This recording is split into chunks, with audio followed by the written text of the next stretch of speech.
There is no joy in Mudville, for mighty Morb has struck out. Mighty Morb? What? It's Morbin time. I am so completely lost. Morbius. Oh, yeah, Morbius? What The is that? Sony film. Yeah? Superhero. Yep. Jared Leto. Yes? She's never gonna jump in. She doesn't know. She doesn't know. It came back to theaters on the strength of a Meeman campaign. Are you serious? It came out on digital. People began rightfully making fun of it. Yeah. But Sony executives don't understand the internet and what that is. And so they went, oh, holy crap, Morbius is trending. We have to get it back on 1,000 screens this last weekend. Are you serious? It did. It made $85,000. Is that a lot for one weekend? I mean, I guess that's not too bad, but I mean, did they make their money back and then some? Was it a good idea to put it back in theaters? Is what I'm asking. She doesn't know math either. No. $85,000 divided by 1,000 is 85.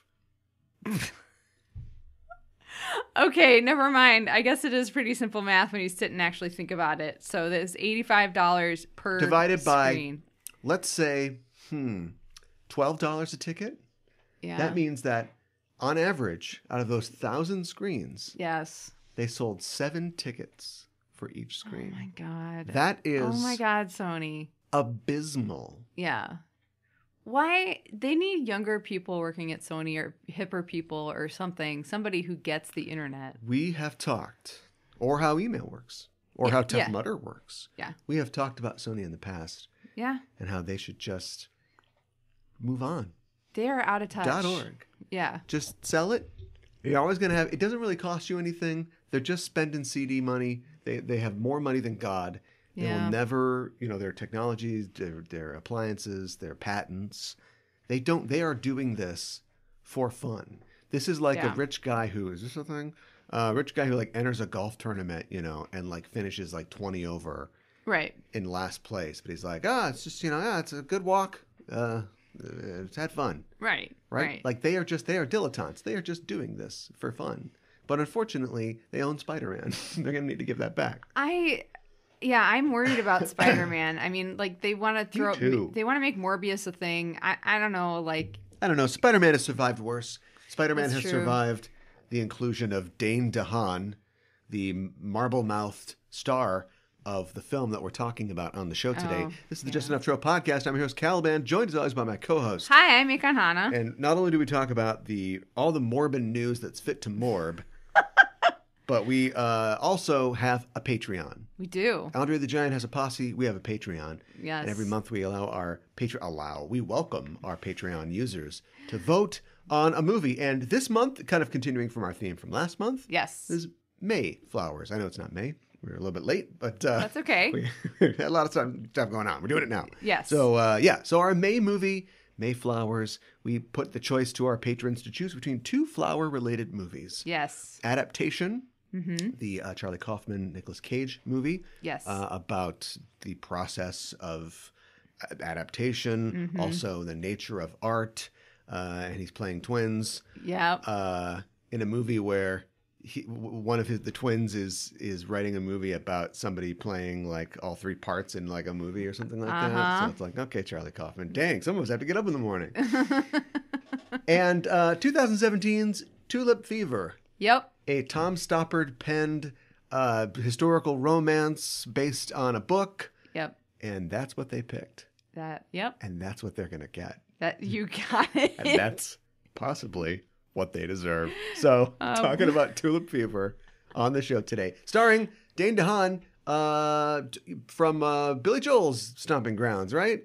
Allentown. Is that right? No, I don't know. Why does he sing? Why does Billy Joel sing about Allentown? Anyway, I have no from idea. Allentown, PA, but super Dutch last name. Is that how he got hired? That's my question. That is a great question. If you've got Alicia Vikander, it's like, okay, all right, that makes sense. Dane DeHaan, all right. Hey, what's up? I'm going to be in this movie. It's like, oh, whoa, wait a minute. Can you do an accent? Yes, I can do an accent. Oh, okay. Well, Maybe this is fine. Did they do Maybe acting auditions with each other before they were cast? I don't know. I don't want to get into it too soon. No, but I know. She's got an Oscar, and I got a question. Yeah. Why? You can't tell from this movie. Sometimes you Why? see actors in movies, and you're like, this person has an Oscar? Why she got an Oscar? Yeah. She's a robot. What else? She knows the right people. She's married to the Danish girl. The Dutch girl? Danish girl. Danish girl, It I is a think. Danish girl. That's literally why. Yeah. Speaking of which. I don't know, but like judging from this movie, you would not guess that. You know who's in the million Danish girl? years. Who? Amber Heard. Okay. It's all connected. Oh, It's Amber all Heard. connected. Yeah. Please stop dumping on Amber Heard. That's my little short All PSA. connected. You know who else is in the Danish girl? Who? Ben Whishaw. Okay, I know that name. Q from the most recent James Bond films. Oh, okay. And the ladies love him, and he's like, thank you. I don't like ladies. And they're like, we love you anyway. We don't care. Yeah, sure. He's 41. Okay. And he looks about $1 million. He looks great. No, he looks $1 million. Oh, he looks $1 million? He's in some new show about being a doctor or something. This is going to hurt. And he looks like Hugh Laurie in House. Really? I guess it's been a while since I've seen him because he was real cute for a long time. He was. And I don't know. Maybe he's just getting more kind of rumpled now. But it's not like the makeup for the show, like is the it? Wheels are. Nope, it's his face. Okay. Okay, so he Mickey Rooney'd it, is what you're saying. Just his face. What? Didn't Mickey Rooney wasn't he super cute for a while and then He was always been cute. He just, if you take a doll. Yeah. I'm talking about like a doll for girls or boys. Action and figure. then you leave the doll out in the rain for 40 years. It's still going to have doll features and proportions, but it's not going to look quite as good. That's your Mickey Rooney. Okay. All right. I thought about this. You have. As a baby face who is staring down the barrel of Ben Whishaw-ism, Oh, I've thought about stop it. Thought about this quite a bit. But you still look great. We're talking about, don't believe her, listeners. Don't trust her. Let him die. Oh my God. We are talking about Tulip Fever. It's not Fever. the Tulip Fever. Just No. Tulip Fever today. Before we do that, what's up? What is up? I am rereading 1984. Oh, she's always ready for the good. Okay, now I gotta come up with something. All Yeah. right, 1984. Good. Yeah. And it's just crazy how it is still relevant. You know, I'm being serious because it was That's like what I hear. I hear that like woke cancel culture is like 1984. It's like Big Brother watching you. Well, I mean, it was written like shortly after World War II, and it's still like a lot of the themes. Yeah. It's like, yeah, that's still like, and like just it's I don't know, like some of the terms that are in it we are in our vernacular or like in our speech we say them a lot. You know, like thought police. Yeah, the thought police. Yeah, which is a terrifying idea in and of itself. You know, you don't want people to, you don't want to think that your thoughts can get you in trouble. It reminds me. Unfortunately, I've run into this recently. So literally, I'm going to talk about what I'm into. Yes. And it's going to feed back into what you're into. Good. I am playing through all of the Assassin's Creed games in Ah. chronological order of release. Dear God, why? Because I'll be talking Laser about lunch hour, Shut up. or? I'll be talking about them on an upcoming episode far in the future of Backtracking, my podcast where my co-host Gooey Fame and I talk about the inspirations behind classic Star Trek episodes. But sometimes that gets a little esoteric, you know? So it's like you can have an episode where the Enterprise incident is an episode where the Enterprise gets caught behind enemy lines and it's going to be a big political incident. It was based on a real life incident, I think called the Pueblo incident. Okay. But it's also like reminiscent of like the U-2, crash and that sort of thing. So sometimes it's very specific, sometimes it's very general, or we like to make it general. And Sure. so Gooey has this idea about like, about how some of the funnest or most fun Star Trek episodes are just hanging out with famous people. Well, that's true. And so there's a two-parter I think it's just one part. for Voyager, where Catherine Janeway hangs out with Leonardo da Vinci. Yes. And so we're going to, for some reason, we're playing all of the, at least I am, I don't know what he's doing, playing all of the Assassin's Creed games. Okay. All right. Well, he shows up in that too. With famous people. Yeah. So whoever you are, you're like, I am the voice of the assassins, and nothing is true, everything is permitted. And then it's like, whoa, I'm Abraham Lincoln. Oh, well, make sure you kill him real good. Oh my God. So Wow. the reason I bring that up is because I'm being confronted with the fact on backtracking that there are a lot of famous books that I take for granted, that I think a lot of people take for granted, that I have not read. And Sure. as a Yeah. avid reader, a fast reader, and a completionist, I have read a lot of stuff. But the worst thing that ever happened to me in high school, and that was I got a 5 on the AP English exam, which meant that I took as a BS student, in the sciences, I took no literature classes at all. Very weird that I'm now a writer and a broadcaster and a critic. And a lot of that is just like me trying to, who knows how my life would be different if I had. But so there's a lot of things that I just haven't read. So I've never read Moby Dick. Yeah. I've never read 1984. Okay. I've never read a lot of the stuff that you would probably get, I don't know, either late high school or early college. Yeah. And the reason that I bring it all up is because I need to read 1984. You do. And I bet I could beat you if I started now. You probably could. And because I'm a slow reader.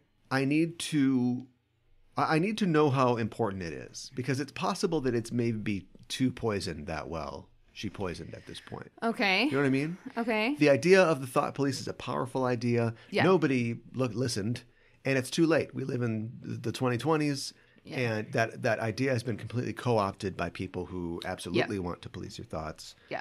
If not your entire body, where your thoughts live. And it's kind of useless. And also, the thing about Orwell is, man, he didn't like communism very much. Yeah, I know. And so, and look, we have not had, unfortunately, some great examples of communism in the 20th century, but it's definitely doesn't mean that capitalism is right by default. No, and I think he definitely, talks about the evils of capitalism within the book as well.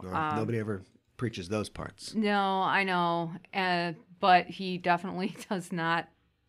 There's no love lost between the Soviet Union, what is supposed to be the Soviet Union in the book. So.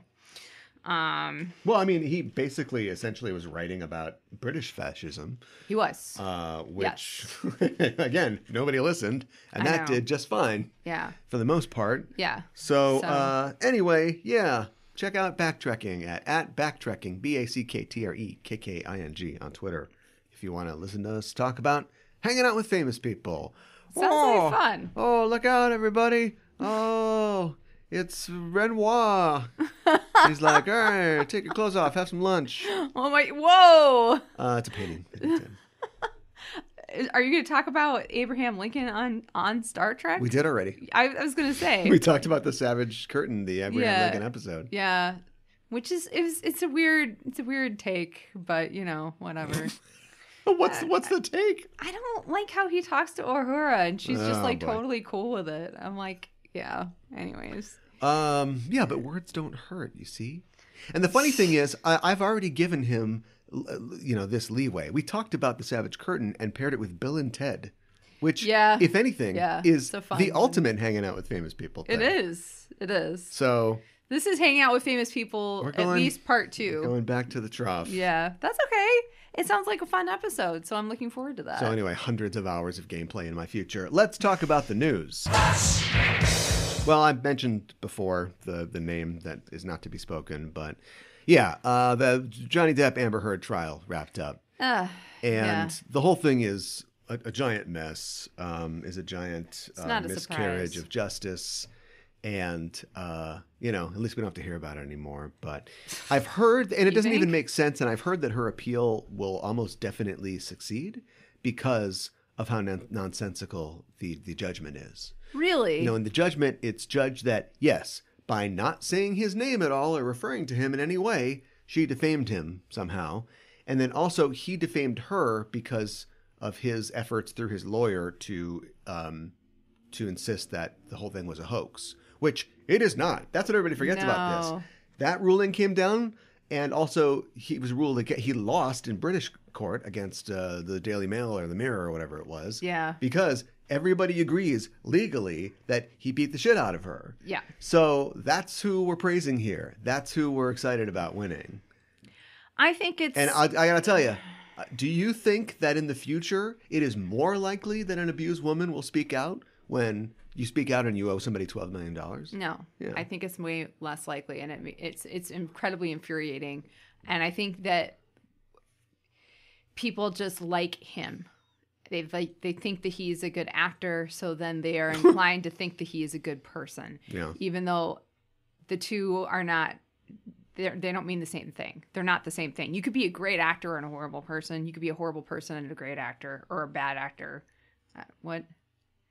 You can be the opposite of those things. You don't have to be. You're not necessarily like, if you're a good actor, you're not necessarily a good person. That's all I'm trying to say. But you can also be a bad actor and a bad person. But her rights should be defended, no matter whether or not she's good or bad. I agree. Yeah. So anyway, that's a mess. You know what's a mess? What? The Danish Girl.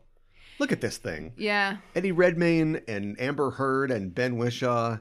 And didn't I read that it's not really. I mean, it's based on the true story of what's her name? Nailed it.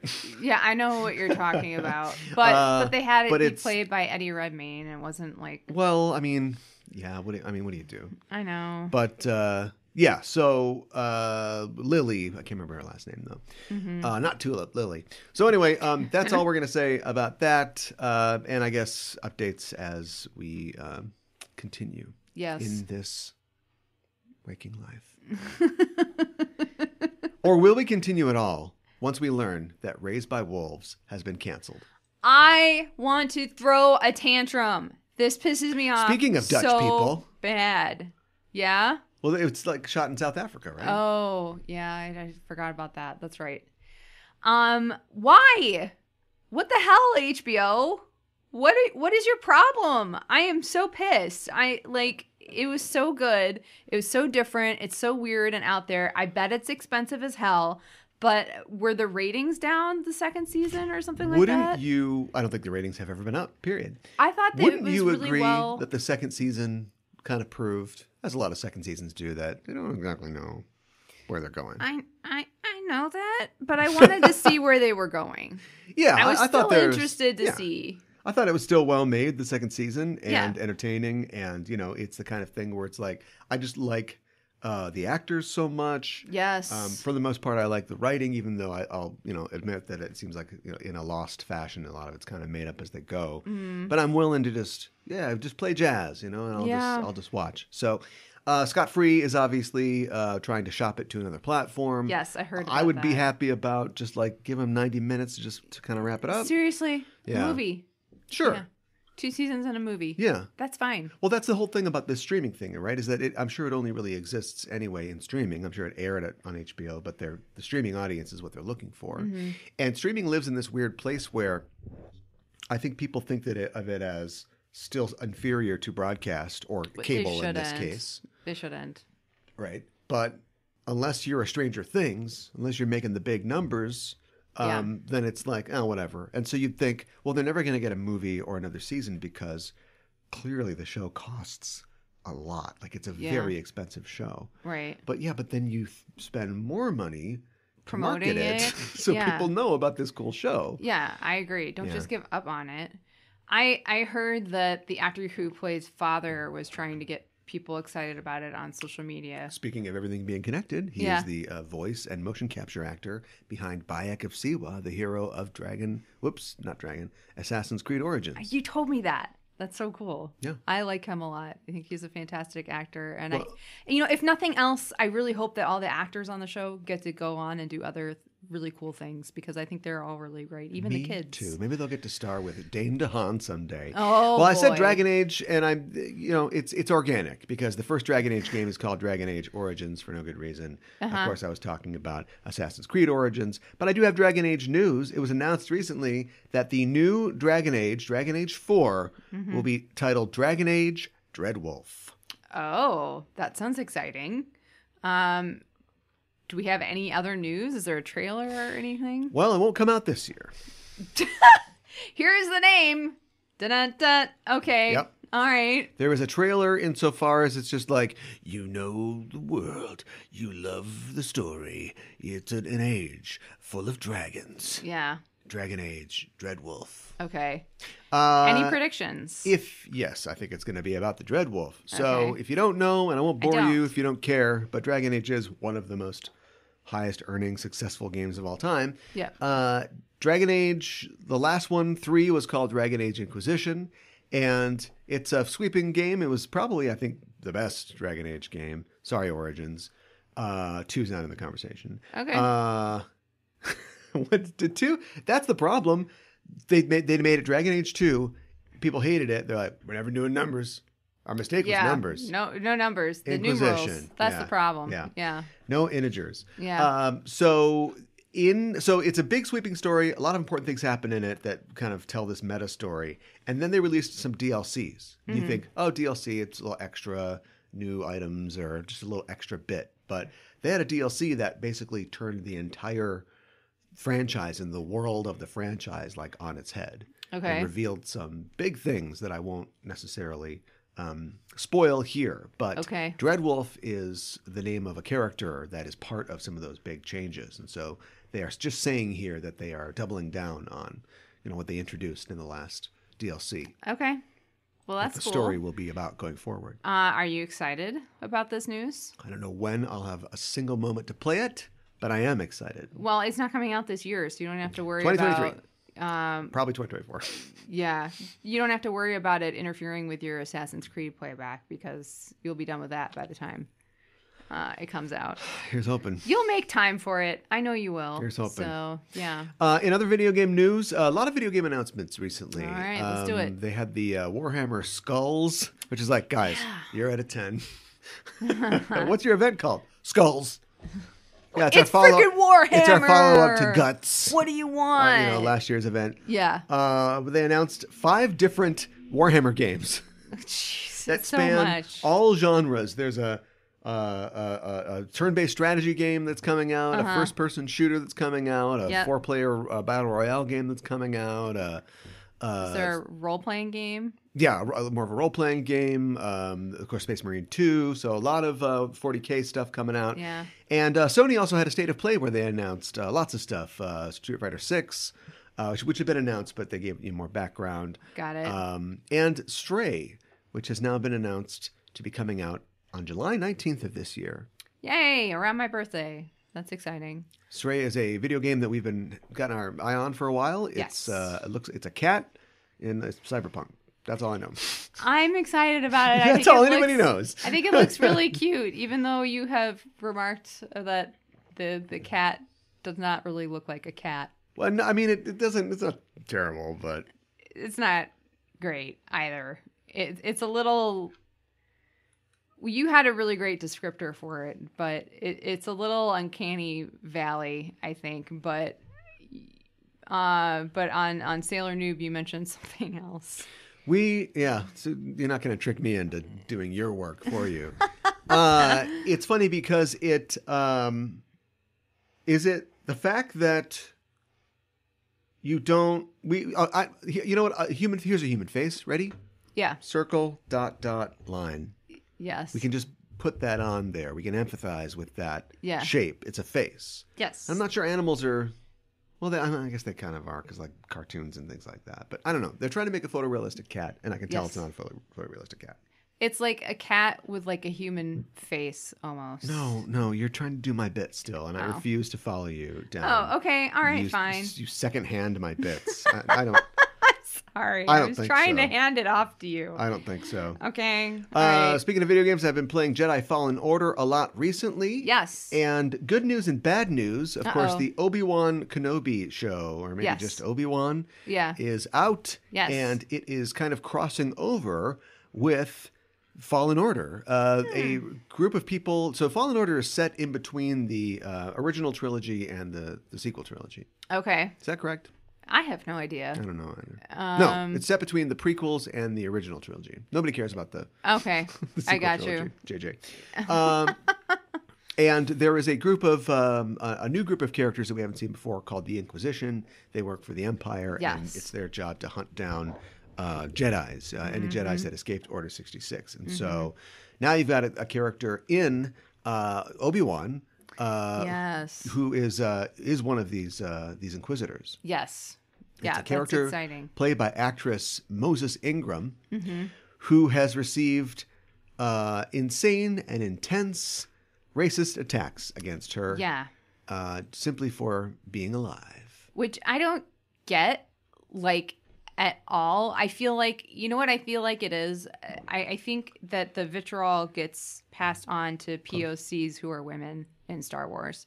Because I feel like POCs who are men don't get this as much. Like, Samuel L. Jackson was in the prequels. Nobody was upset about that. And they shouldn't be. I don't understand why people are upset about this. You know, because she's a quote unquote bad guy because she works for the dark side. I don't understand. And they're like fascists. What? I don't understand. I literally. What I love I don't understand. / hate about your mind is that you, unfettered by logic, try to make connections between things. And I don't think that There is no connection. No, there is no connection. It's stupid are- and horrible. Star Wars fans are the worst. And they Yeah, are why? racist and sexist. You might recognize this actress, Moses Ingram, from The Queen's Gambit, where she played the only black person in that show. Oh, I didn't know that was She her. also played Lady Macduff in the recent Denzel Washington-fronted tragedy of Macbeth. Oh, I didn't know that either. Yes. Okay, great. No, she's great in Queen's Gambit, even though No, she's not.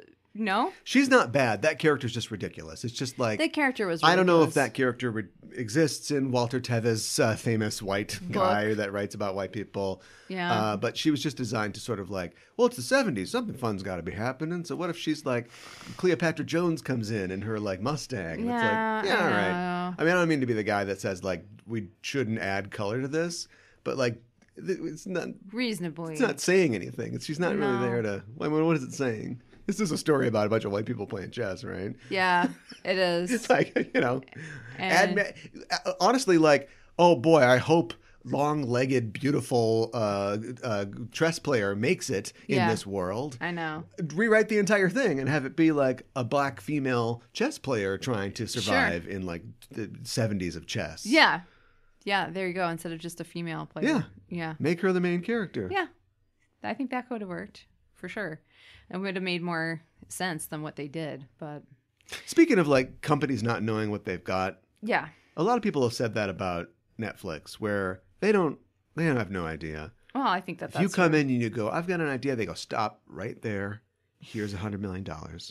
Come back when you got the show done, right? Yeah. They just pay for anything. And so they don't understand why something succeeds so they can then capitalize on that. Right. And so, yeah, I mean, people complain about how Stranger Things has gone down in quality or whatever, but Yeah. people still show up. Fine. Yeah.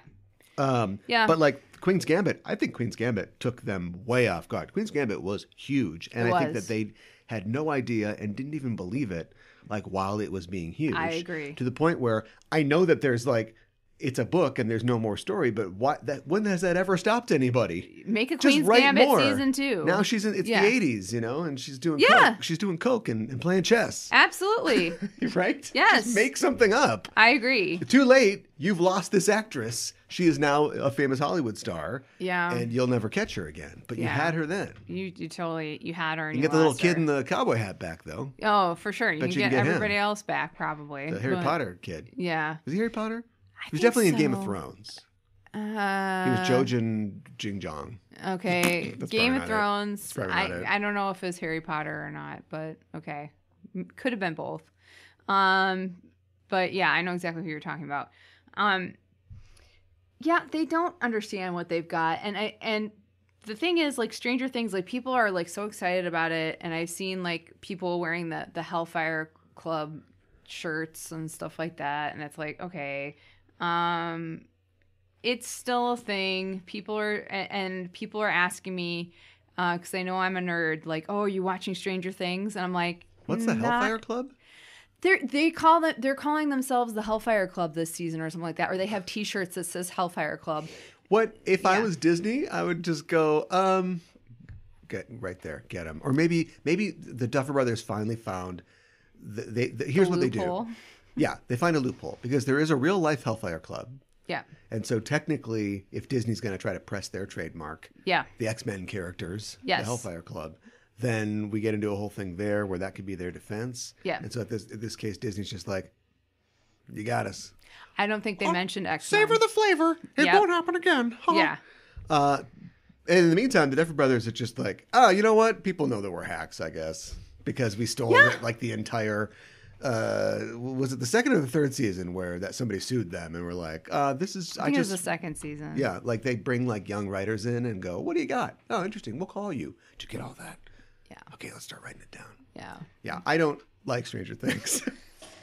I'm not for a lot of reasons other than I think that it's just creatively bankrupt and possibly harmful. Speaking of being possibly harmful, Ezra Miller, still the Flash, and there's no real story here, but the talk has now begun, at least among Hollywood insiders, of how does Warner Brothers get themselves out of this thing?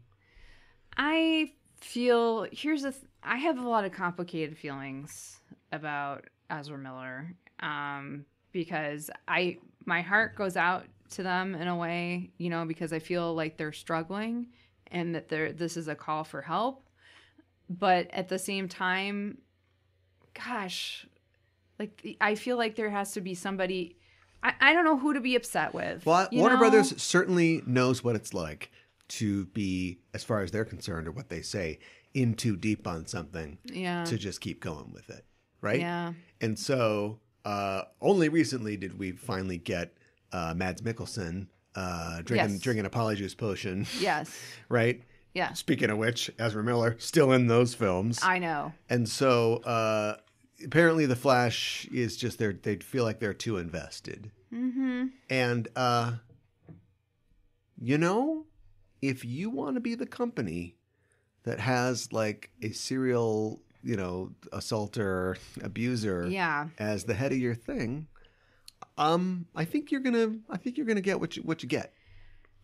Maybe they were waiting for the result. Maybe they're waiting for the result of the Depp trial, and they're like, "Oh no, people are still behind Johnny Depp." So that's really. I hope that's not true because. Well, I mean, like. I know you can reverse a polyjuice potion. I know that. Yeah, I've seen those dumb movies. Yeah, I know. That's how Barty Crouch Jr. Disguised himself at. Oh, anyway. What? There's no point in me stunting on my Harry Potter knowledge when you don't even know. So who cares? I don't know how to respond to that, but I guess those movies just like I watched over me, and I watched them, and then I forgot them. David Tennant played Barty Crouch Jr. Oh, that's right. Okay. Well, see, some people say, and you've said this, and I'd like to give you credit, but I'm not going to. I just think it makes sense that maybe we just give. All right, Grant, you're up. That's what I think. You're up, buddy. I think that's the logical thing to do, and I think he's a great actor. At the very least, he's a very great Flash, and I think he would do an excellent job in the films. Just watched 2 seasons out of 300. I've watched. Probably maybe he becomes a bad Flash later. Isn't every single thing on that show? Barry, don't. Ugh. Yes. Now we've got a conflict because Barry did something dumb. Yeah. Well, if Barry did something dumb, it's different than Grant doing something dumb. So, Yeah, Grant, leave all your dumb things for Barry. Leave all your dumb things for Barry. Except for that show's over now, so maybe he's like, I got to keep doing dumb things. Choke. Well, there you go. He's available. Just starts choking somebody. No, stop it. Shall we talk about we were talking about Star Wars before. Careful. We were. Let's bring it on back and talk a little more about Star Wars and the fact that so here's the deal. Ewan McGregor has come out and defended his co-star. That's good. Okay. But so speaking of Star Trek, so has the actor behind Captain Pike. Yes, on the I new Star saw Trek that. Strange New Worlds show. Yes. That's pretty awesome. Yeah. Yeah. Anson Mount. Anson Mount. Yes. Has said, hey, leave her alone.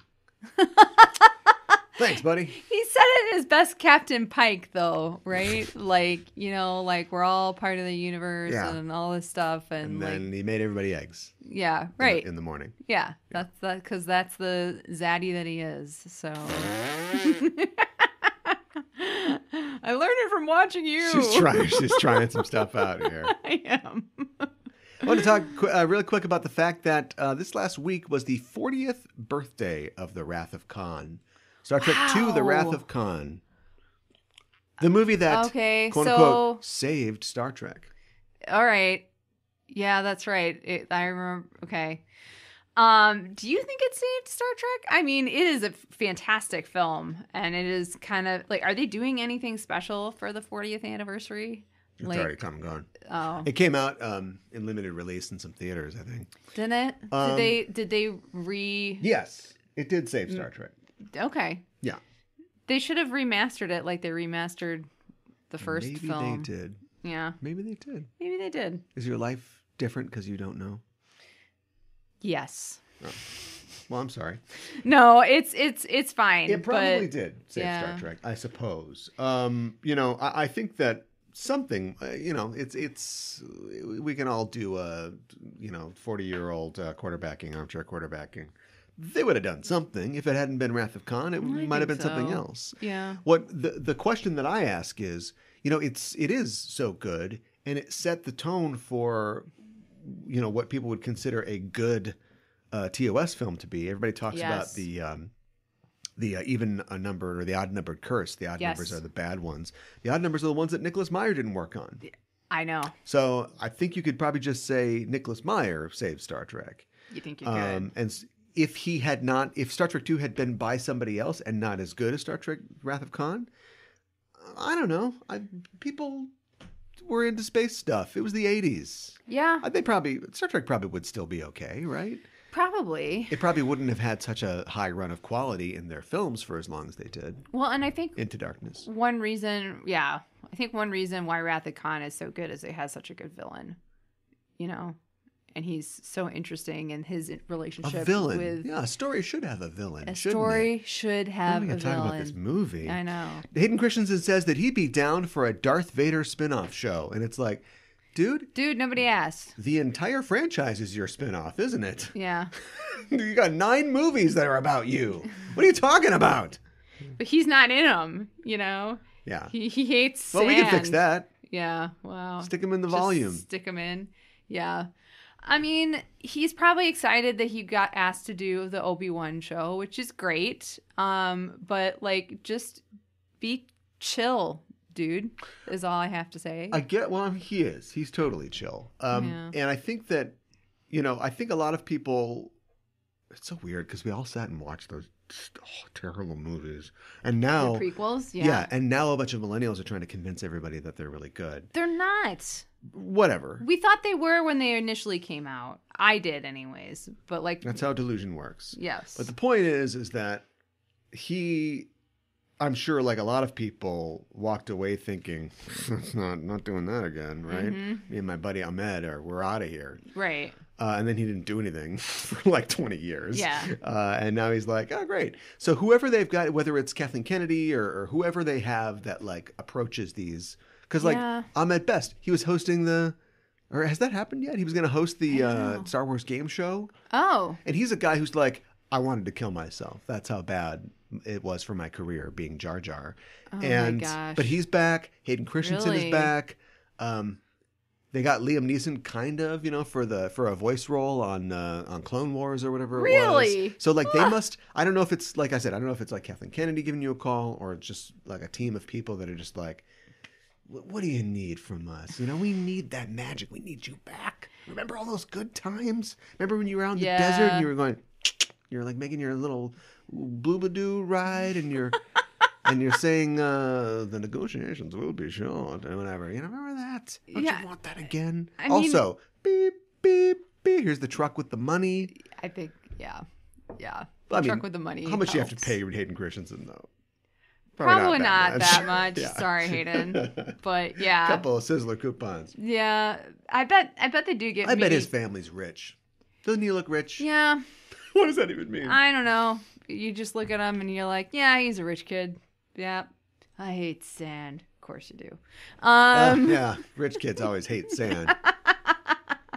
It's all over their butler's feet when they, I don't know. Yeah, exactly. I wouldn't be surprised if Kathleen Kennedy came out and did the sweet talking for some of those. I would not be surprised in the least. Born in Vancouver, British Columbia, to an American speechwriter and a Canadian computer programmer and communications executive. I mean, spent summers on Long Island.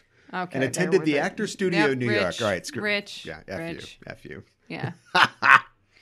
Or at the very least had opportunities. These Canadians coming to our shores and taking away our jobs and our Rachel Bilsons. What? Is that who he's married to? Yeah. Well, he was for a while. Okay. I don't know who that is. So. The OC. Oh, okay. I'm not super familiar with the OC, so. They were in Jumper together. Oh, I didn't watch that. Oh. Because it was a bad movie. I didn't watch it. Oh my God. Come back. 90% of podcasts are about TV shows and 10% aren't. But you're on one of the 90s that are. I know, but I've never seen Jumper and I didn't really watch the OC, so sorry. I didn't watch the OC, and I know who Seth and Creamy and I know that Chris Pratt got his start on it, as Olivia Wilde did too. I know all these things. Speaking of Chris Pratt, I saw what you say. I saw a post recently. He was on something promoting the Jurassic World, and he had like a green blazer on and a black shirt, and somebody was like, "Ooh, somebody's channeling Mamoru Chiba," and I was like, "Don't you?" In my head, I was like, "Don't you even start?"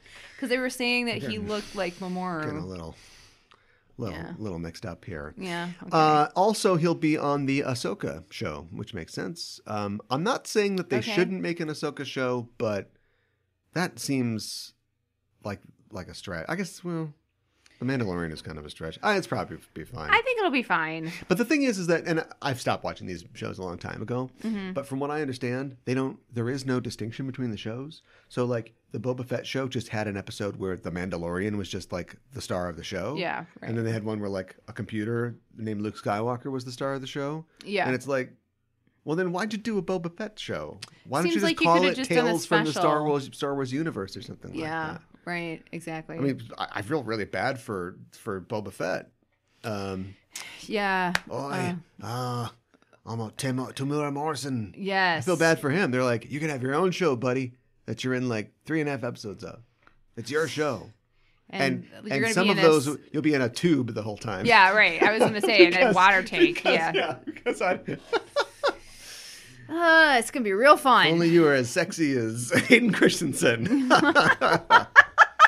Flower man, when are you gonna grow?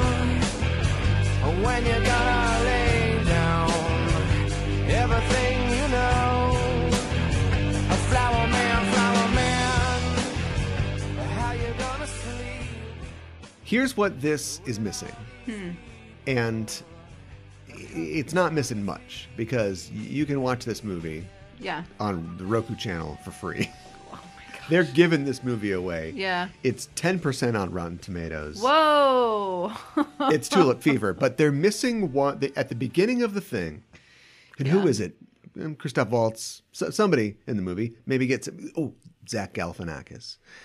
You have a speech about how like men would kill for it. The flower, the petals are soft, but the money is hard. It's my God. Tulip Fever. Oh my God. That's what they need. Instead, they just have the one lady like going, wow, here's the frame story. Maria. I'm going to tell this whole story. Yeah. Sometimes you watch a movie and you're like, oh, this was a really bad book. Mm-hmm. Right? Yes. Like, apologies to all of my author friends, but like most books kind of suck. Right? Like most books get published. I always love it when I'm like, and I do have friends that are authors and sometimes IO9 or somebody is like, the 56 best sci-fi books you should check out this summer. It's like, there are too many books. And you're looking through it and you're like, so-and-so had a rocket ship in a dream. So-and-so, his laser sword got lost on the bus. So-and-so Yeah. is a lady who's looking for, love with a blue guy or something. Yeah. And it's just like, there's just too many books. I don't. But every single one of these entirely was disagree. green-lit. Yeah. And when you're green-lighting that many books, clearly you're not like going, well, this one is great because it's not like the others. You got 56 books that are probably very similar and fit like an algorithm, in a lot of ways. if Yeah. not picked by an actual algorithm. Yeah. And so that's So sometimes I watch a film and I go, the way this thing is playing out, the number of characters there are, the kind of connections they have for no discernibly good reason. This is clearly like somebody's book where they Yes. went, I've got to have 12 characters in this book because Yeah. it's a sweeping historical book. Right. At any point, you're Tom Stoppard. Yes. Oscar-winning writer of Shakespeare in Love. I think he so. won an Oscar for that. I think so. At any point, you can say to the woman who wrote the book that you are co-writing the screenplay with, Yeah. let's lose some characters.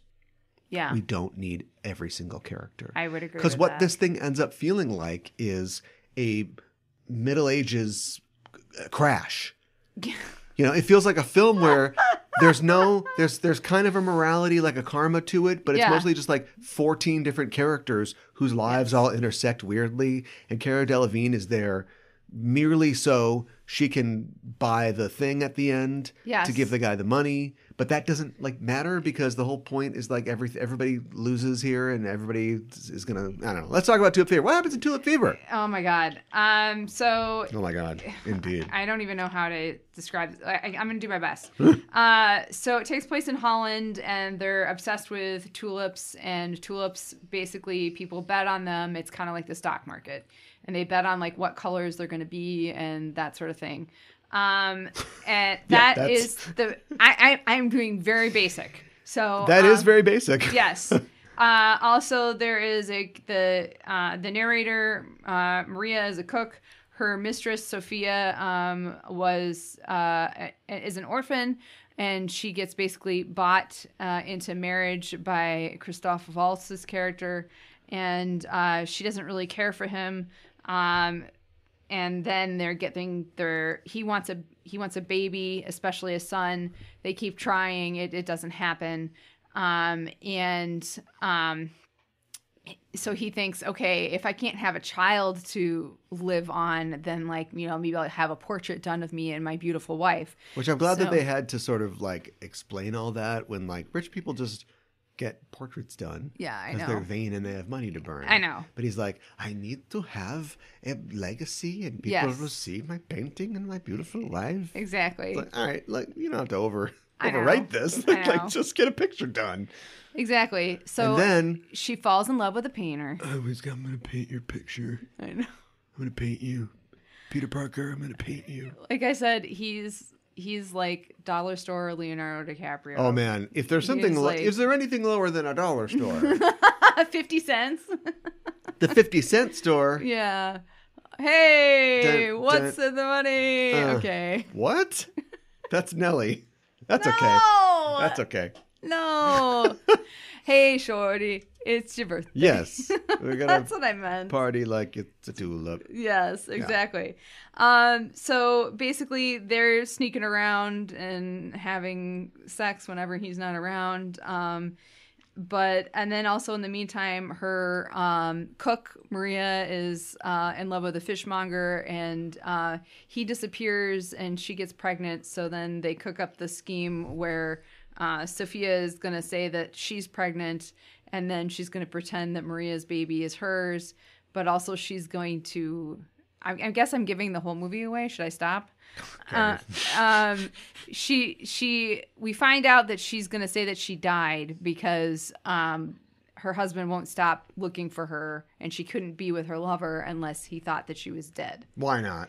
Yeah, that's the movie. Did you know that Matthew Morrison is in this? Oh no, who is that? That's the guy from Glee. There's a lot of okay. There I don't are know a lot of of people from Glee. pasty white guys in this Yeah, there are. that are almost completely interchangeable. The guy from Rome is in this. Did you? Yes. Well, let's talk about it. Yeah. Obviously, Alicia Vikander's in this. Dane Yes. DeHaan. Tom Hollander, Okay. who is the doctor, Okay. Sorg. Yeah. Yeah, he was funny. Dr. Sorg. Also, his co-star from The Thick of It, Joanna Scanlon, is in this. Just weirdly, she's just like, I'm the one other rich lady who has lines when all the other rich ladies Oh, I stand around. recognized her. Yeah. Okay. Judi Dench is in there. Yes. So it's just like, you kind of see like a lot of talent in this. Yeah. But you kind of see like maybe who's got like a good agent and who doesn't. Yes. And like maybe nobody in this movie has a good agent. Here's something else that's kind of funny. This movie was kind of delayed for a bit. It was filmed in 2014 and it was delayed until 2017. Yeah. It is the last Weinstein Company film. Oh. So speaking about the bubble bursting, speaking about the bloom being off the flower. Ooh. Yeah. When did the whole Weinstein thing break? Around again? that time. Okay, Yeah. that's unfortunate. So having it be like this story about like, yeah, get the titties in there and they're rubbing the flowers. Bloom and is off the flower, and the flower's off the bloom, and yeah. Yeah. I'm talking about like the overt sexuality of the film. Okay, Which doesn't yeah. really. Why is it necessary? It's like it's not Tulip instinct. Like we get, you know what I mean? Are we supposed to like identify with the characters and their struggle and like their hopes and fears and aspirations, or is it like supposed to be like this sweaty thing where everybody's like pounding each other and like which is it? I think it's supposed to be the And when first one. Yeah, it was supposed to be the first one. But when you think about, who was pulling the strings and who was, producing and probably encouraging things, and that person is Harvey Weinstein, then you think, oh, okay, obviously. I wonder, Alicia Vikander must have a Harvey Weinstein story. Oh, God, probably. That's gross. I don't want to think about it, but I bet she does. I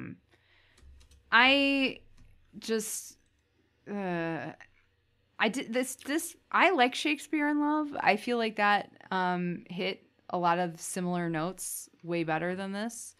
And I feel like this is very Romeo and Juliet-esque in a lot of ways, because we've got, he thinks that she's dead, but she's not really, and that sort of stuff like going on, but he doesn't end up killing himself, thank goodness. But then she's weirdly like a nun at the end, and he's okay with that. He's not mad at all, and he doesn't try to talk to her or connect with her at all. And then the movie is over. Yeah. This movie ends 14 times. It is terribly paced. Yeah. And the balancing act of having that Shakespeare-esque comedy thing, or in this case maybe a history play, where we're going to complete everybody's arcs. Yes. Normally you would like do that through a montage or like cross-cutting. Yes. This movie just individually completes everybody's arc. I would So agree. it's like, oh, Cara Delevingne, we're wrapped on Cara, everybody, yay! The half an hour of the movie left. Oh, we figured out the baby thing. All right, good. Yes. Now we're gonna figure out Dane DeHaan's thing. All right, great. Now Alicia Vikander's running around. Okay, great. It's just like it's not boring. It's so tedious. There you go. There's a Shakespeare word. That's a good word for it. It's tedious. The way that it takes so much time to finish all these things and can't find a way to collapse some of them so that they are, we're popping off two things at once. Yeah. Or Like when she goes back, Yeah. they have ferreted her out. They've Yes. spirited her away in this coffin. Yes. And she goes all the way back Yes. to look in the window and see the guy holding the daughter. Yes. And go, oh, I guess there's no place for me here now. I It's just like we know. could have that has to be a whole 5-minute scene, and it's like we could have got that she would have just felt that way. It also has no real staying power emotionally because very soon after that, he won't have that. I mean, he will again, but like he almost right after that he learns that it's none of Yes. that's real, Yes. And then there's no real. I hate that the movie wants to have it both ways with him being like, oh, he's this old guy and he's his little soldier is gonna get in you or whatever. Yeah, it's but gross. but also he's like one of the like nicest and kindest people in the film. Yeah. And so it sets you up like he's gonna go get his AR-15. There's a lot of double A's in Dutch. Yeah. That's not funny. And do something bad, but he doesn't. He's just like, yes, I guess that makes sense. Yes, okay. And so there's no real big reveal. And like the maid, we get that, I don't know, this movie has a problem with sluts, I think. Oh, God. But like, we get that the maid is like, yeah, whatever, she's in love with this guy. He disappears. She's rightfully mad about that. Has to, potentially raise this child by herself. And then she tries to blackmail Sophia, and so like, right but away. she's the good guy though, and the whole movie ends with like her. She gets rewarded. Yeah, with Christopher Waltz just giving her his house and just effing off. Yeah, and so they get to like live in this house and just raise 1 million kids, and there's just like there is no morality other than, oh boy, don't you want to get something in your tulip here, but watch out. Well, and then like. I couldn't. It was supposed to be serious. I don't know if there's anything to say about this. All right. Let's reset. Okay. Does Batman punch Two-Face in the bad side of his face? Isn't that just insult to injury? I don't know if he does. We're gonna punch a guy in his disfigured face. Well, We're maybe just punch him in the nice half, right? You don't want to mess up the nice half. You're messing up the part that's already messed up. Harvey, you get this, right? Yeah. I'm just gonna hit you on this side. Yeah. Right. Yeah. Nobody will notice the difference. Exactly. All right. Exactly. All right. Back to the movie. So anyway, just like who am I supposed to root for? Who do I care? Know. I have not actually seen Crash, much like the classics. Crash is terrible. 1984, Moby Dick, and Crash. But I get that it's just like the whole point of it is, racism. We don't like it. That is the whole point. And then like everybody in it, it's kind of like, boy, I sure hate. Yeah. Sandra Bullock's character. fill Word for whoever here. Yeah. I just don't. So you don't like anybody, and nobody cares, and it doesn't matter, and they're all dicks. Yeah, pretty much. It's kind of they're all dicks. They are all dicks, and I don't. And it's trying to do 14 different things. It is. It's trying to be serious, and it's trying to be funny. Well, it's trying to be. Yeah, exactly. Like a character like Dr. Sorg, yes, is like should have his own movie. He was funny, and him doing like his scenes with Christoph Waltz are like, this is a much better movie. Yeah, I know. Then we're back to the people who are just like want to like get it on with each other, and so you've got it's a tragedy, but it's also supposed to be a comedy. Mm-hmm. It's also supposed to be, and I don't know how far the book goes into this, but like it's supposed to be kind of digging into, runaway capitalism because. Sure. Yeah. The tulip mania or the tulip fever yes. of the 17th century is like, there's a reason that New York was called New Amsterdam. Like the Dutch owned everything. And so this movie is really about, they're trading like these tulip futures. Like you see this, the sort of auction scenes where they're just buying a certificate that says you will get 50 tulips in the future. We don't even have the tulips to meet the demand. Right. And so, and you're going to take those tulips and immediately sell them to somebody else. Yes. It's like GameStop memes or something like that. Yeah, right. Oh. What? The Wolf of Wall Straat. Oh my gosh. Oh my gosh. Wall Street is called Wall Street because it was Waalstraat, the Dutch name for the street that was built along the wall in the original fortifications of New Amsterdam. So this book is the book/movie is all about, it's a critique of capitalism. Yeah. And that is completely a painted backdrop. The movie does not even bother to get into that. I like the fact that they don't really drive it into you, but it is important to so many of the futures of the characters and what's going on in this. Absolutely. And it never even stops once to just like I said, have a scene where a guy's like, here's the thing about tulips. You got to zoom, and like explain that like the tulips are like stocks. Mm-hmm. The tulips are like, like these securities. Like this is all fake money. This isn't real. They're so successful. They're so prosperous at this time that they have created this completely false economy. Mm-hmm. And at one point, a guy says the bubble burst, and it's like did they call it a bubble? A burble? What did they call it in Dutch? I don't know. But they say the bubble burst in this script because that's like however many drafts it took to like get all of the Harvey Weinstein saying like nobody cares about the economic part of it or whatever. Right, but like that's still there because it's all we are very familiar with bubbles bursting. Yes. At this point in history. Yeah. So it's like it could have, and I always want to see more anti-capitalist messaging. Like it could have been more of that. Well, but it's all pretty incidental to what's going on. Yeah. Yeah, it doesn't really come down either way. It's just like, oh, and then this happened, and it is a comedy of errors type Yes. goofballness yes, that ruins it in the first place. yeah, Because beyond all odds and logic, Dane DeHaan sells his bulb for a lot of money. He makes he all of his does. money, and he's ready Yeah. to go. And Cara Delevingne is in it for no good reason other just to be that character who's like, I'll give you the money. yeah, I don't know you. yeah. Maybe, do I feel bad about robbing that one guy? I don't know. I'm just like, you know what? I'll buy it. Yeah. So that's I know. got that. And then Zach Galifianakis, who we don't understand that he is a character who struggles with alcohol or whatever. No. There isn't like Dane DeHaan has abused him, and so he feels like I deserve this drink. You know, and it turns into Cinco de Mayo. Yes. It's nothing. It's just like something has to happen now because Yes. something happens in these stories. Yeah. And then that happens. Well, and then they told him at the nunnery that it was an onion because they thought that this guy's an idiot and then he won't do anything with it. Well, then he freaking eats it. Oh, it might have been an onion. Do you think it was an onion? Tulip bulbs look like onions. Onions back then. Now we have like these giant, cub onions or whatever. But like, Okay. So he might have actually eaten I think he might have actually it, thinking eaten it was. No, I know he ate it, but thinking it was the onion. Although, how drunk do you have to be to go like, oh, this doesn't taste like an onion? Well, that's what I mean. Yeah.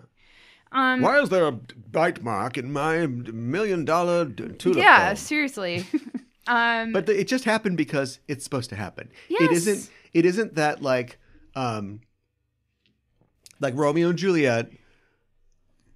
Well, actually, they're star-crossed. Yeah. No, Shakespeare is a hack. So Romeo and Juliet die.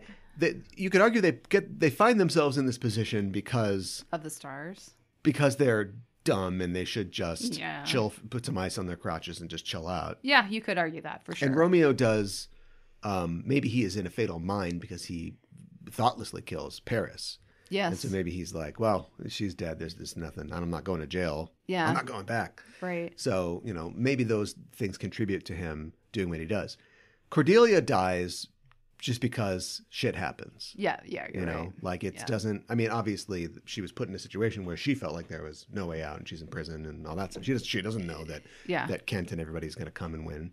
Yeah. So those are examples in Shakespeare of like, shit happens. Yes. But like you've got this character, he's played by an actor that you cast for a reason that we recognize. Mm-hmm. And we're just introduced to him as a full character in the very last act of the film. Yeah. And also he likes to drink and he's going to screw this up and he does. And so everything gets screwed But up. we don't really know him and know that he's going to screw it up, and just because the other characters tell us he's going to screw it up. Yeah. That's all. Yeah, that's it. That is introduced 5 minutes before he screws it up. Yeah, which is just like, well, this is going to go badly. Right. But like he was never going to be like a big character in this. Yeah, I know. Because there are a million characters in this. Yeah, we never would have had time to even like. There are too many characters. There are too many things that could have been set up earlier and then knocked out of the park, but weren't. So then it felt very tedious, like you said. And then like there were other notes too within the film that were supposed to be serious, but because of the acting or the timing of things came across as comedic unintentionally. Like at least for me, like after she has had sex with the painter for the first time, there's a tulip in the room and it like starts losing petals. Yeah. And it's just like, Did that tulip just slut shame me? I know. And it's just like so heavy-handed and like the do you get it? Do you get it? And it's just like, let your audience believe that they get it, first of all. Yeah. And then Here, I can't. Yes. iTunes wouldn't take this, but here's a title: Dutch masturbators. oh my gosh, yes. Yeah, that honestly that fits. Also like Yeah, there's. Were you going to talk about the fact that this? So the maid gets pregnant, and then Yes. the wife is going to pretend that she's Yeah, yeah, pregnant, yeah, and it's yeah. like this is kind of like a Shakespearean, goofy type thing. But we've got that fool the husband. We've Yes. got for some reason, the painter is a painter. He's like a, hey girl, let's do it montage style, for the first part of it. And then it's like, actually, no, I'm going to steal some bulbs and then I'm going to turn into like a bulbs trader. Then it becomes like the Wolf of Wall Street. And then we're going to do like a reverse Cinderella where like the lady of the house is doing all the work because apparently the maid can't, even though women worked pregnant. They still work pregnant. I know. But so she's like, little Over still there. dirty, tile still dirty over Yeah. there. Could you get the table, do the windows too? So like it's like they probably thought like this movie has everything, but it's just way Too many much. hats.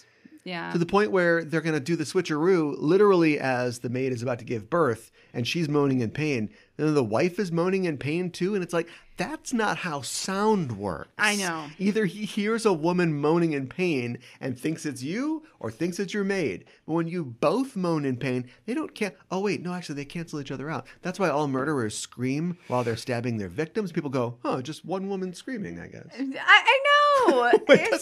It's not great. And it asks you to accept like this, the most ridiculous stuff. And then like on top of that, it was some of the worst, like, oh my God, my baby is coming right now acting I have ever seen.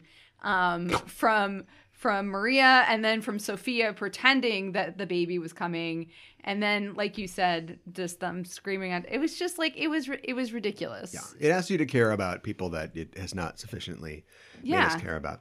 I did think, and maybe it's because they're writing for fans of the novel, or maybe it's just Tom Stoppard is like, look, I'm Tom Stoppard, you watch my movies. Yeah. So, but I like that there were things in it that they didn't bother to explain. Apparently that confused some people, like you're like, where's the guy go? Is he dead or something? It's like, no, he was impressed. Don't act like you're not impressed. Yeah, right. Impressed into service on a ship. This would happen to people sometimes. That was not very unclear. That's how you get nobody wants to be a sailor. It's, you're out at sea for months. The food is bad. You have to work really hard. And the ship sinks and you're dead and nobody knows what happened to you. Okay. But so they would grab people and just, kidnap them. That's being shanghaied. You would be, well, I don't think we use that anymore, but like, and so that's what happened to him. So that's how he's removed from the thing. And it kind of makes sense in the story. But yeah, you were like, is he dead? Also, there's a guy who was the floater that they pulled out of the canal? I don't know. Everybody in this movie is a blonde guy with a goatee. So was that like Matthew Morrison or who was that guy? I have no idea. What was the importance of that character? He went in there because he lost money on tulips. Was all that they said. Right, but he got his throat slit. I have no idea who somebody he was. Slit his throat. Did like Cara Delevingne like rob him and slit his throat? Maybe or something? She robbed the other guy. So I don't know. Maybe. Or somebody else did. According to Cara Delevingne, the real reason for her casting was that producer Harvey Weinstein sexually harassed her, attempted to kiss her without consent, and propositioned her for a threesome in a hotel room in exchange for a role. Ew. Why were you in this movie, Cara? Despite declining... Okay. She was still cast in the film, but says that she regretted it because she was terrified. Oh. I mean, that's look, horrible. It is. I feel bad for her, but yeah, I mean, like, just don't do the movie. Don't do it. Just don't. Yeah. Maybe she was terrified if she'd said no. Well, that's the power dynamic here. Like, you are, Cara Delevingne. You have been in you're in The Fault in Our Stars, I guess. Yeah. Or no, safe homes, safe houses. Some Hank Green thing. And then also you're in Suicide Squad. And you are like the thing that people call out as like, look how bad this movie is. She's just going, movie's got a lot of problems besides that. It does. It has a lot of problems. And so you feel like you have to do this, even though this guy's like, I'm going to be in my movie. It's so I'll gross. be in the movie. Oh. I wonder if she was going to be the Sophia role and then like she like turned it down. Interesting. I just wonder, like, okay, I don't think this is not Tom Stoppard's best work. But I do think that it's not necessarily acted super well or directed super well either.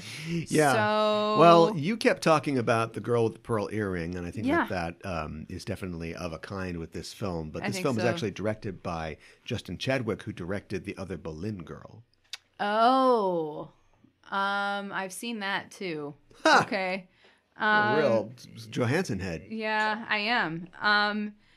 That was okay. I feel like that was better than the girl with the pearl earring, but it wasn't, and probably better than this. He was a but TV not director great. before this. No, really.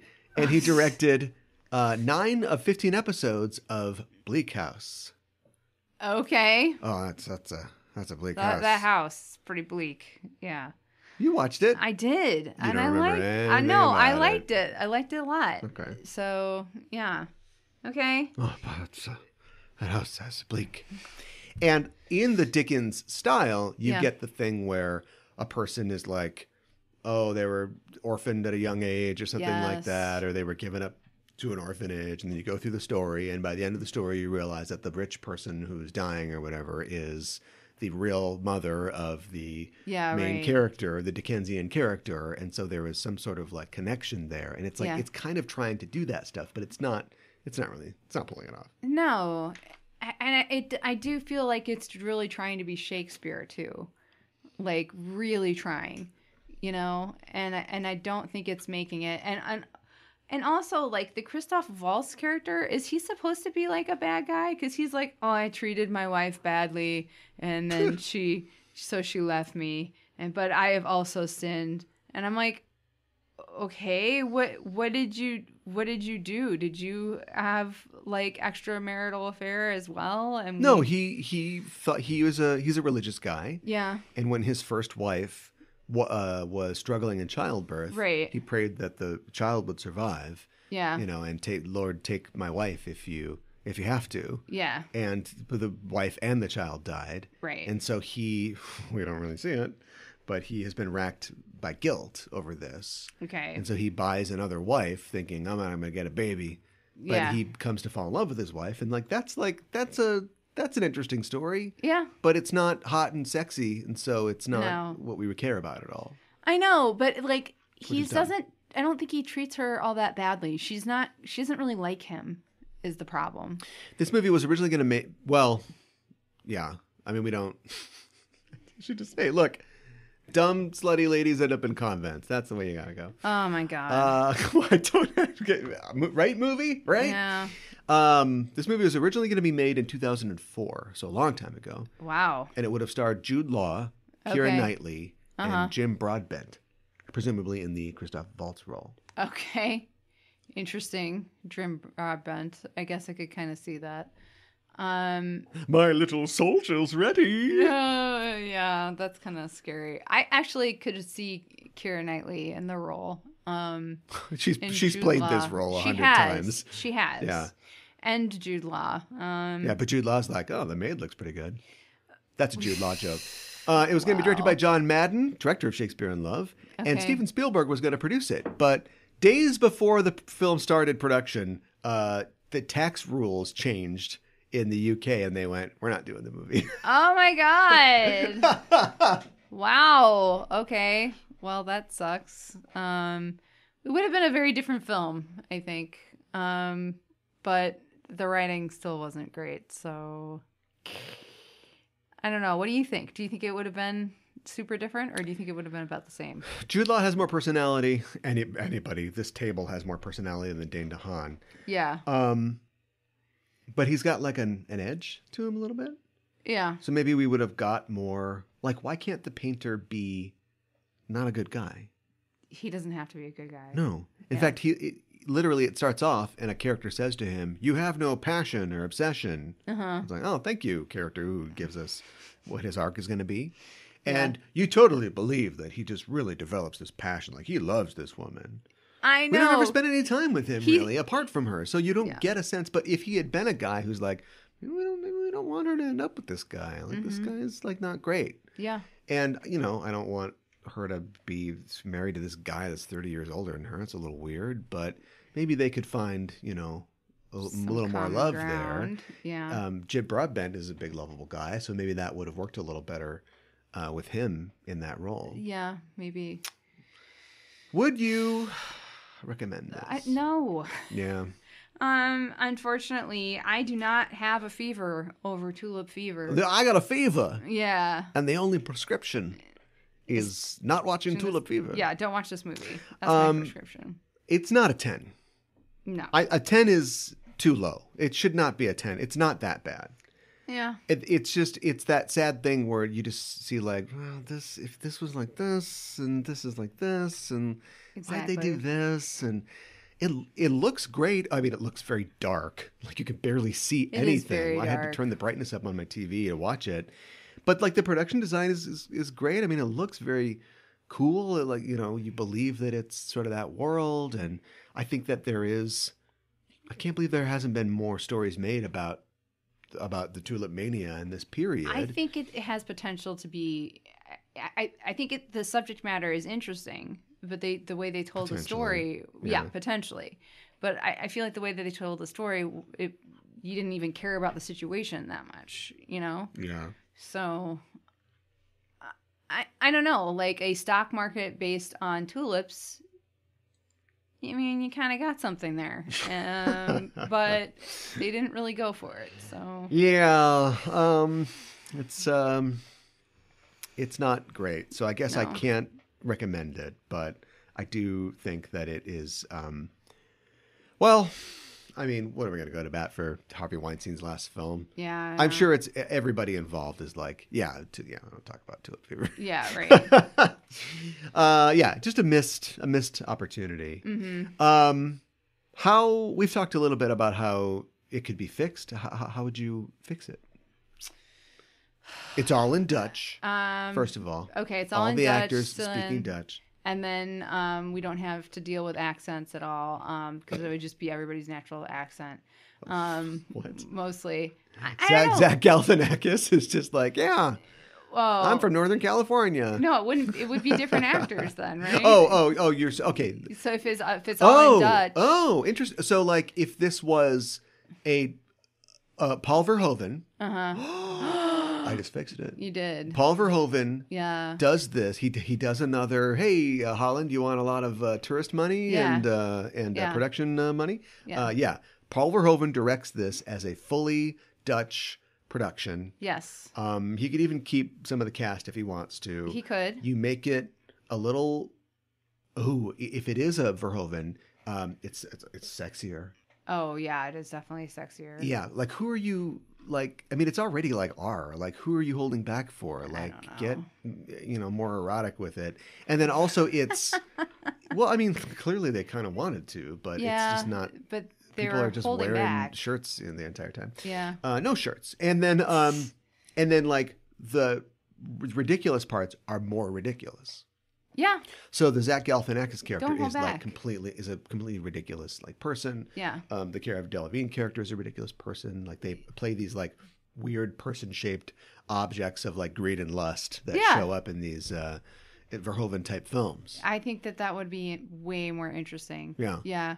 And things are obviously set up earlier to be taken down later, and barely.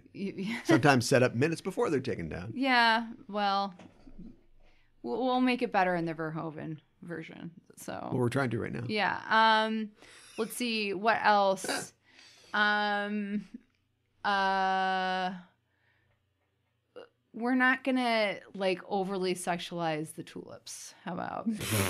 I'm gonna stop you right there. Oh, okay. We only sexualize the tulips, and there's a long speech by Judi Dench's character, weirdly, the Mother Superior, about the trembling petals of the tulip. Oh, God. And how the... Okay.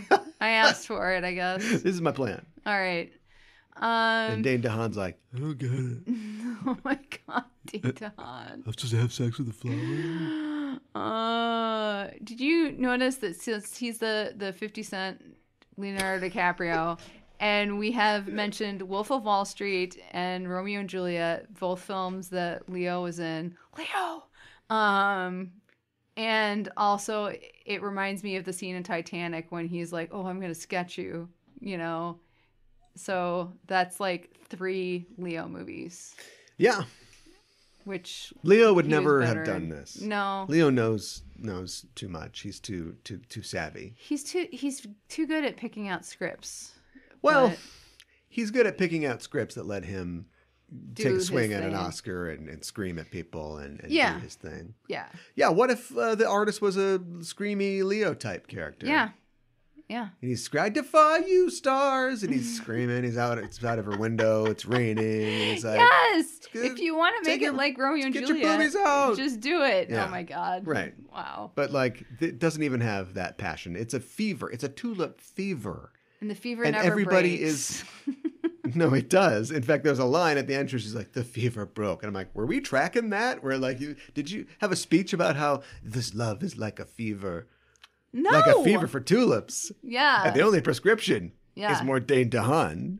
God. Did you notice too, like at the beginning, I thought this was maybe going to be a thing, but maybe it's like tulip fever, and like the F was like a different color, like it was like red or something like that. So then it was like ever, like forever or something, like I don't know. I was like reading into it. Tulip four stick. Yes. I want to see the Josh Trank cut of this. Yeah. So I Verhoeven would make it more dramatic and historically resonant and entertaining. The tulip is like Jesus.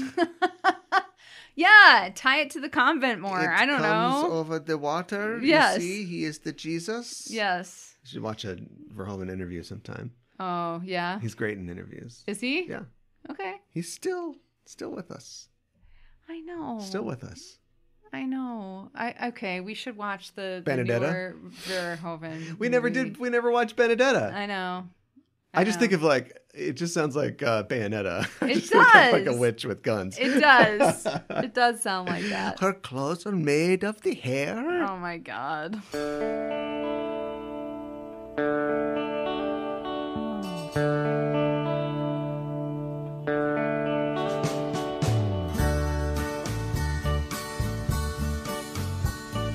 Listen. What the Well, I'll keep holding out for that Paul Verhoeven Bayonetta movie, but until then, we got to put up with what we've got. Thanks for putting up with us, the Just Enough Trope podcast. You can find us on social media, Facebook, Instagram, on Twitter, Terminator, Tumblr, probably too. Tumblr, Yeah. all those places. Follow us there, Just Enough Trope. Also, follow us, or subscribe to us, I should say, on your listening platform of choice. When you subscribe to the show, it comes to you immediately. Also, we talk about this every week, but allow me to take a special pause here to say, give us a rating. Yes, please. That really helps us out. That's really going to help us. That's going to let we get a fever for more ratings. Yes. Lets the algorithm know that we're doing a good job. We move up in the ranks, and it just looks good. Looks good to have a nice high rating there. So give us 5 bulbs. Now you got these bulbs, Oh my God. right? Yeah. The bulbs become tulips eventually. Yes. And so when you've got like a bulb, it's like, oh, there's this bulb could be a great tulip. It could. Now, are you gonna? They didn't talk about pollination. They didn't talk about like No. breeding. No. The I one feel guy's like, like there's a lot of stuff he, they the one didn't guy talk like about. he just sells him 50 white tulips because he's like, yeah, Yeah. white tulips are like the peanut butter and jelly of tulips. Yes. But then one of them's like, it's got red in there, and people Yes. like the white and red, and he's like, shit, Yeah. that could have been, but it's only one. Yeah. So if you crossbreed it with other tulips, I'm not going to do a Mendelian square, but the chances I know what are you're saying. not good. If you've just got one bulb, it's like that's all it is. I don't think that they really, they didn't really go into it all that much. Yeah. They Didn't made really it sound like that was the first time it carefully happened. delineate like the economic Yes. sort of circumstances and the potential of having these. and the genetic and who wants to get examples. into that? Yeah, exactly. I read a really bad book. Speaking of bad modern books, Oh boy. about a geneticist who was a dwarf. Okay. And so he's, dealing with that. He's got a chip on his shoulder. And then Sure. it's cross-cut with a literal historical story about Gregor Mendel growing his peas and like kind of having like a will they, won't they with a countess, but they won't because he's, a monk or whatever. Okay. And yeah, Weird. Yeah. Okay. I mean, it does sees how it has the end potential. with somebody smothering somebody with a pillow, like all good / bad modern stories. So my don't do that. God. Give us 5 stars. We'd appreciate it. The fault is not in our stars. No. it's in giving us 5 stars. Yeah, if you don't give us stars, it's in your fault. It's your fault. Yes. We'll be back next week to talk about something else. And until then, we're signing off. I'm your host, Caliban. I'm your co-host, Mikan Hana. Keep the geek fires burning.